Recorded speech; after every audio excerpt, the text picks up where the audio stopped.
New shirt unlocked. What's up, y'all? Welcome back to another video. If this isn't a welcome back, my name's Chris, and I may or may not know how to read, but we don't have to look too much into that statement because today's video actually isn't going to be about books, really. You may or may not know that my 1-year anniversary of making YouTube videos is actually coming up on July 11th, and I am filming this a little early. I am filming this on June 22nd. We're gonna do a quick stats analysis of my channel over the past year, but also for those of y'all who are thinking about making videos yourself and might just want to see some behind the scenes from like someone who's been doing this for like a decent amount of time, nothing too crazy. I also kind of want to get my mindset down where I'm at closing in on a year of making YouTube videos. So if you're here and you're interested in any of that, make sure you keep on watching. But if you are here for the book content, I completely understand. I got a whole catalog of 50, 60 something videos that you can watch, and I'm sure you probably haven't seen all of them. We'll go back to our regularly scheduled book content next week. But first, let's talk stats. These are my stats as of June 22nd, so they might be a little different by the time that my 1-year anniversary actually happens. So as of June 22nd, my first video was uploaded on July 11th, 2024, which was my Chris Knows How to Read booktube newbie tag video. In the past, a little more than 11 months, I have 324 subscribers. My channel as a whole has 11,188 views. I have 952.1 watch hours. My like to dislike ratio over all of my videos is 859 likes to 34 dislikes. My most viewed video was uploaded January 6th, 2025. It currently has 4,037 views, and it is The Lack of Men Reading Books and Evolving Discussion. And my least viewed video was uploaded August 8th, 2024. It has 10 views currently, reading 1 and 5-star reviews of my favorite books. First question I kind of wanted to discuss was kind of general thoughts on my stats specifically, but also how I tried viewing my stats as a whole since I started making these videos. I am so like lucky and incredibly blessed, and whatever word you want to use, fortunate, let's throw out fortunate in there, to have any viewers and to have any subscribers and any likes. Like, it's still crazy that I have one video that has over 4,000 views. I think I have like 10 or 15 videos that have over 100 views. Like, it's crazy because of how much video gets uploaded to YouTube at any given time, that there are people like you, like the people who are subscribed or who have watched previous videos, that decide to watch any of my videos at all. Like, I think that that's really cool. And so from that perspective, any and all views, any and all comments, any and all likes are awesome and are great. If I had to point to like one stat or something that I'm really proud of, it would have to be the subscribers. Again, just because of how much stuff there is out there on YouTube, the fact that 324 people decide to watch my stuff, I think is crazy. I think it's awesome. That's just so cool and so awesome, and I'm very thankful. Thank you. What am I most proud of after 1 year of making YouTube videos? Primarily sticking to a 1 video per week schedule. I know the reason I don't have exactly 52 videos, or I won't have exactly 52 videos by my 1-year anniversary, is because there was a period of time,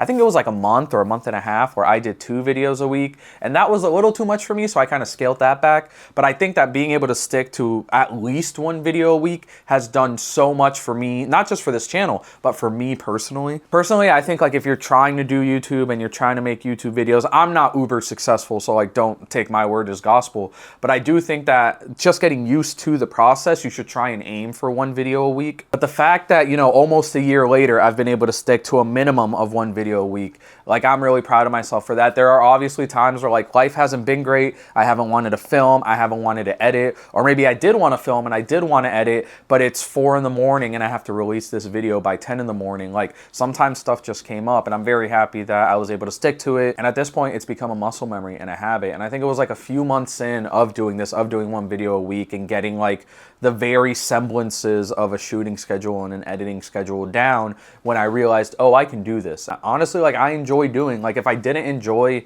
the editing process and the filming process and thumbnails and talking to y'all or reading books, I would not be doing it. But being able to stick to 1 video a week and doing it for as long as I've done it, for the foreseeable future that I'm going to continue to do it, like, I'm very proud of that. And with that comes the reading aspect of it. Like, I think since I started making videos, so including like the last half of 2024 and this first half of 2025, I think I've read like 40 or 50 books, which is like, I probably hadn't read 40 or 50 books in my entire life. And I forget how many books I read like that last half of 2024, but I think I'm already up to 24 or 25 books this year. So with my goal being 50 by the end of the year, like I'm on pace. And that's something like I never thought I'd be able to say. So even if I wasn't making videos and I was just reading, like the fact that I've read 50 books in the past year or whatever the number is, like I think that's dope. I think that's awesome. I'm proud of me. What are some of the highlights of making these videos in the past year? My first hate comment. I had been waiting for my first hate comment for so long.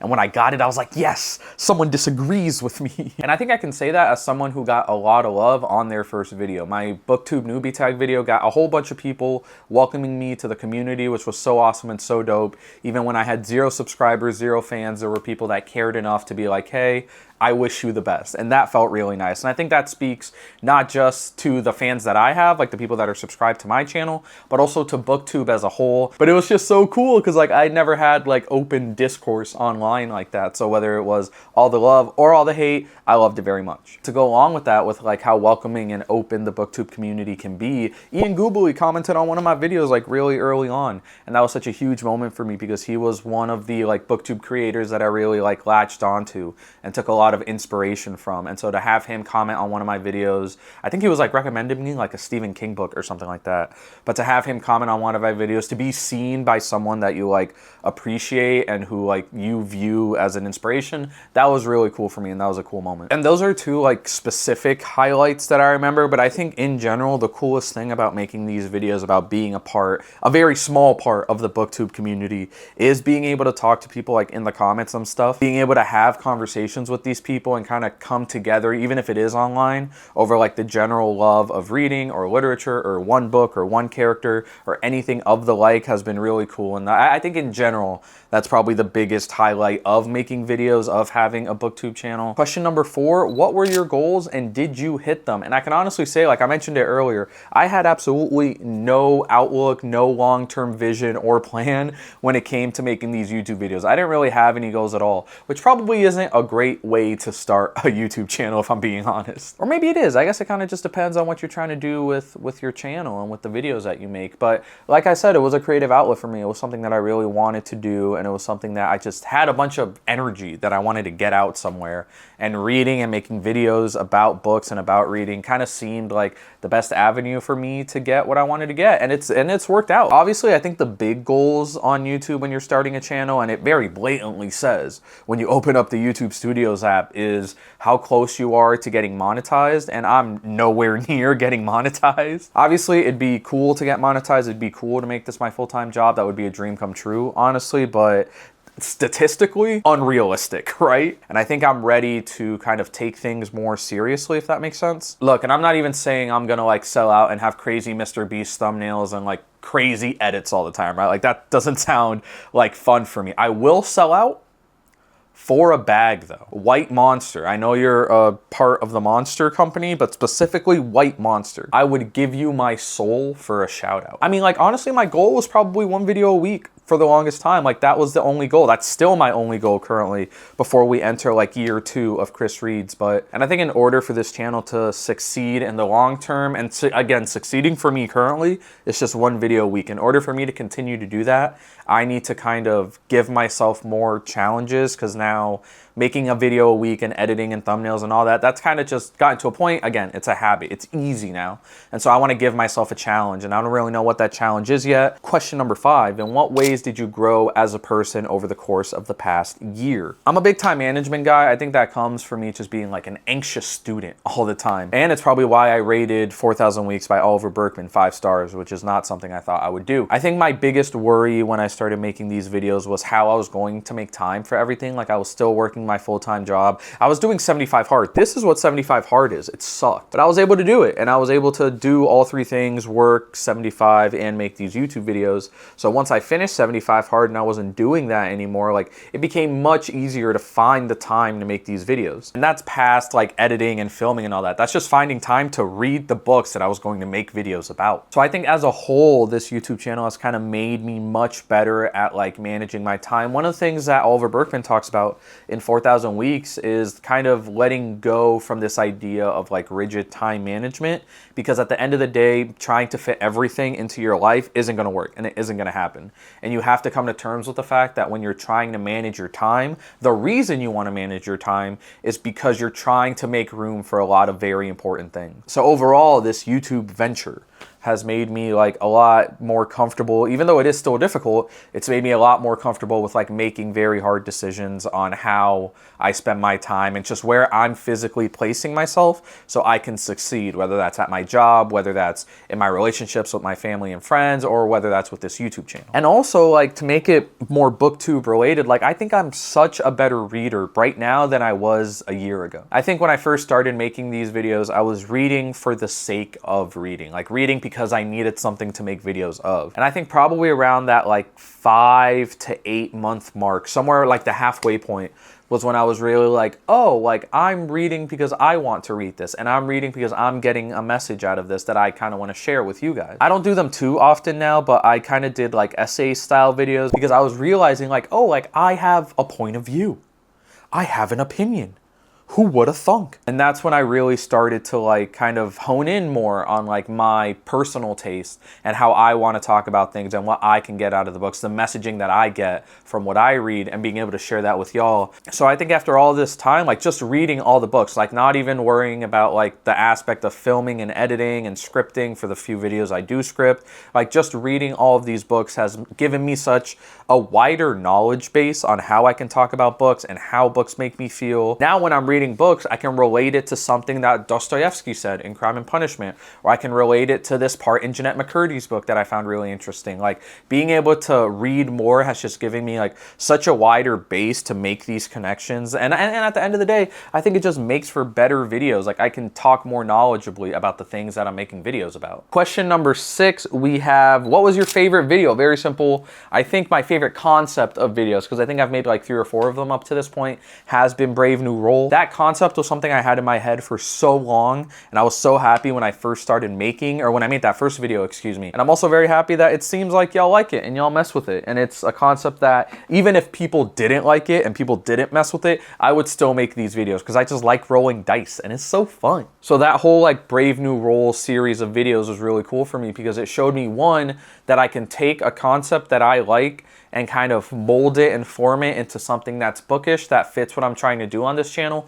But 2, it helped me fall in love with reading a little bit more, because there would be days where I'd get like a 17 and I'd have to read 170 pages in one day of a book that I was feeling kind of mid about. And then 40 pages into that 170 pages, I'd fall in love with it. That was like half of Crime and Punishment for me. Next up, what video flopped that you thought would do better? I didn't know how many views this video would get when I was filming it, but I thought it was such a funny idea. If y'all, again, are stumbling onto my channel for the first time, I walked the entire length of an audiobook. But in a way similar to Brave New Role, that was like just an idea I had, and I think I had the idea for this, and I fell in love with it, and I knew that I wanted to do it, and then I think I filmed it like a week later. And I hope that kind of messaging gets across, whether you've been a fan of me or not, or this is your first introduction to me. I make the videos that I want to make. I make videos that I think are cool, or that I think are fun, or that in the moment I just want to make. Like, that's why I kind of stopped doing like monthly reviews of books that I read.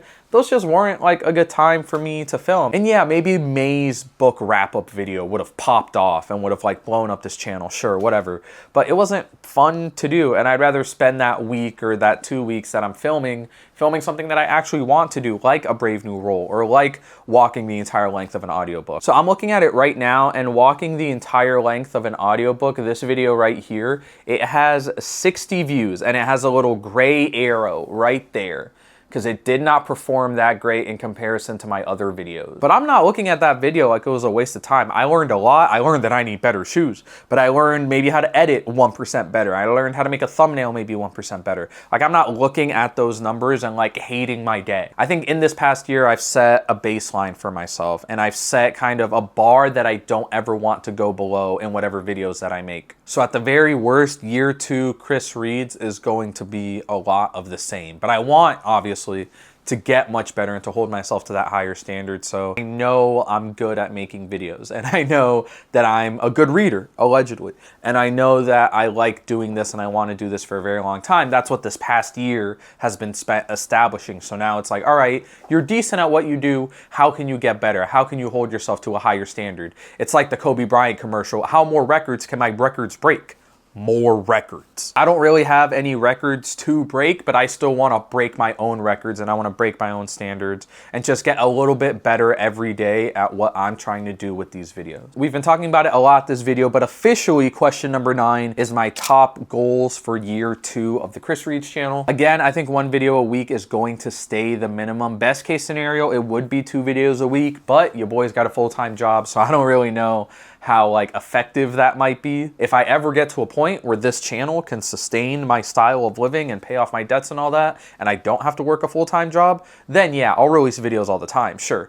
But until then, I think 1 video a week is going to be the standard unless a whole bunch of stuff changes. And again, just holding myself to that higher standard is also going to be really important to me. I've treated this like a hobby, and I've treated this like fun and games. And while it's still going to be fun and games, and I'm not trying to treat this like a job, I'm not treating YouTube like a job until I start making money. Once I start making money, then we'll talk. Like this past year has really just like shown me like I can do this. Like this, hold up. We're going all the way around. This right here, I'm looking at my viewfinder. I do this. This is me. And I know I could do it pretty decently well. So I just want to try and hold myself to that higher standard and start making better videos with better concepts, even stuff like the thumbnail and my openings and stuff like that. I'm not at a point where I have to like hyper optimize every second of every video. Like that's not something that sounds incredibly fun for me to do. I just want to try and continue that thing they tell you where like if you get 1% better every day, you're 36.5 times better than you were at that thing at the beginning of the year. But I just want to hold myself to that higher standard and try to do the small things a little bit better. Something that I've only been able to do once at the beginning of this year when I went to New York was essentially like donate a bunch of money. I went on a book haul in New York and I think I spent like $258 on books. And then I spent that same amount of money donating to this charity called First Books that helps like supply books to schools and teachers that are in need. That was really cool. And I think if I ever do like any book haul style content, it's going to be in that vein where I buy a bunch of books and then I donate that same amount of money. Right now, I'm just at a point where I'm trying to focus on keeping a roof over my head and making sure my bills are paid and making sure my debt is paid off. That third one being the most important one. But I haven't been able to do any like book haul videos or anything like that since that New York video. But I do want to make sure that I finish all of the books that I got from New York before I do any other sort of book haul. And if I'm going to do another book haul, I want to make sure that if I'm spending a lot of money on books and I'm making a video where I'm spending a lot of money on books, that I can also give back in some way. And that's still something that I want to try and do a little more as time goes on and as money gets better. And then specifically, something I haven't really done at all in year 1 of Chris Reads is 1, read series, and 2, read fantasy. Fantasy is such a big genre, both in like bookstores and in the book community, but also when you're talking about male booktubers, I'm the odd man out, literally, because I don't really, like I haven't read Dune, I haven't read Lord of the Rings, I haven't read any of those smutty fairy books, and I'm not even saying that as a diss. I'll read a smutty fairy book if it's good. So I have a lot of goals for myself and for this channel in this like year 2 of Chris Reads. But before we finish off, question number 10 is advice for people that are thinking about making their own videos. And I know that this isn't great sometimes, but I do like thinking in absolutes every once in a while, you know, and in my mind, me making these videos, there are 2 outcomes to it, right? One is that it doesn't work out. I don't get this channel to grow how I want it to grow, or I suddenly have far less time to dedicate to making videos, to reading books, and it doesn't work out. So what do I end up with, right? I end up with a dead YouTube channel that has a few hundred subscribers. I have far better time management skills and techniques.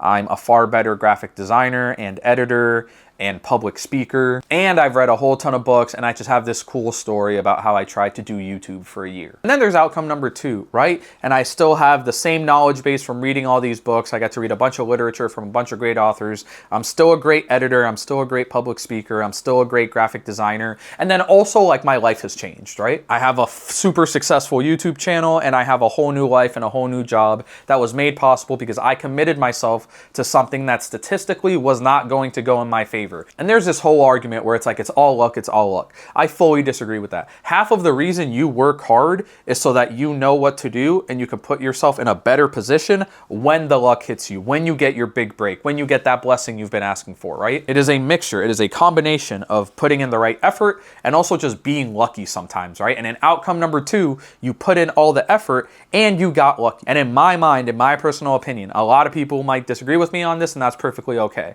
Outcome number 1, outcome number 2, I'm fine with both of them. In option number 1, this YouTube channel doesn't work out. 1, I could always try again. What's stopping me? And 2, I just have this whole new subset of skills that I would not have had if I didn't commit myself to making these videos in the first place. Outcome number 2 is obviously far better. I have a new job. I have a new life. I can provide for myself and the people that I care about with this cool job of talking about books and making YouTube videos, or whatever videos it is that you want to make the person watching this. Either one of those situations is cool. If you're even in a position where you think you want to make YouTube videos, or you think you have a niche or a way of talking or something that you want to discuss that you think you'd be very good at, you're already blessed. Maybe it's the stoic in me, right? The person who's been reading a little too much, primarily stoic and philosophical readings recently, but we could all be gone tomorrow. Nothing in life is guaranteed. And I am choosing to spend my time making these videos, editing these videos, staying up late to film these videos. And that is a privilege. And that is something that I am choosing to do, whether or not I'm going to make money out of it. If you're going to take anything out of this video, if you're an aspiring creator in any way, shape, or form, do it because you want to do it, knowing that there are other things that you love, that you want to spend time doing. I love playing video games. I love playing basketball. I love talking with my friends and just hanging out. I'm not doing a lot of things that I love to do because I want to make these videos so much. I cannot stress this enough. The odds that I am, the odds that you are going to make any amount of money off of kind of creative online pursuits are very low, right? So you have to do it for the love of the game, and you have to do it for putting yourself in a position to succeed. So when you get that first major blow up video, or where you get that like sponsorship you've been waiting on, or where you get like someone very important and very influential listening to your music, you are putting yourself in a position to succeed so that when the luck comes by, you're like ready for it and you're ready to like accept like what is the universe is placing in front of you. I know I've been yapping for a little too long already, and I've been trying to figure out a cool way to end this video with like a call to action or something. But I really do think like the best piece of advice I can give myself, Chris Reads in the future, if you're watching this, what's up? But also for the people that are either starting to or wanting to make their own videos, is to just do stuff because you want to. There's a whole list of other things that you would rather be doing than making YouTube videos. Make sure that if you're spending time out of your day to make videos, to make Instagram posts, music, whatever it is, that you are doing it because you want to do it and because it is putting yourself in a position to succeed. And I think that's where we're going to end this video. I think that I have a lot of goals and a lot of plans for Chris Read Season 2. Again, if you're here for the book content, that'll continue next week. I promise, I promise. If you like this video or anything I said in this video, make sure you leave a like down below. I would really appreciate it. Make sure you subscribe so you can be updated when I get back to the bookish videos or even the non-bookish videos. Just make sure you subscribe so I show up in your subscriptions box. And then make sure you leave a comment down below if you have any advice towards people that either want to be creators, that want to start making videos, or give me something to read. Give me a fantasy series I should read, because I haven't really been on my fantasy grind, like I said. Make sure you do something that makes you happy. Make sure you do something that makes you some money. Right now, I'm making these videos because they make me happy, and hopefully maybe one day they'll make me some money, and I hope you find something that makes you happy and makes you some money as well. I'll catch y'all next time. Peace.